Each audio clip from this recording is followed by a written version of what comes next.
After an exciting sneak peek into Mercedes-Benz Stadium, behind the scenes footage, where the Falcons play, I couldn't help but get inspired to bring it back home and focus on what our signature martini is going to be for game day.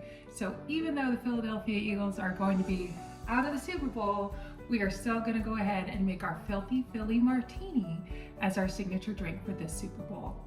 What you're going to need is 2 ounces of vodka. We're going to put that right into our ice cup. I'm going to do 1 ounce of vermouth. And then I'm going to add in the best part, and this is what makes it filthy. This is the extra brine. So I'm doing 1.5 ounces of brine to put into our Filthy Philly Martini all the way to the top. I love the flavor profile of this. And the reason that we are stirring today instead of shaking is when you shake, you're actually going to start to dilute that drink.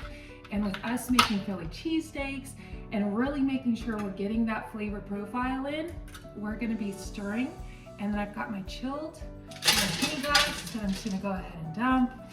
And then we are going to pour our Filthy Philly Martini. Look at that. Straight in, all the way to the top. There is so much color in there, which tells you how dirty this martini really is. And then I'm going to garnish it just like finger food that we're going to be having here at our Super Bowl party. So if this does not match your flavor profile of what you guys are doing at home, go ahead, check my bio link, 99 martinis, try to pair it up. And until next time, from my kitchen to yours, cheers.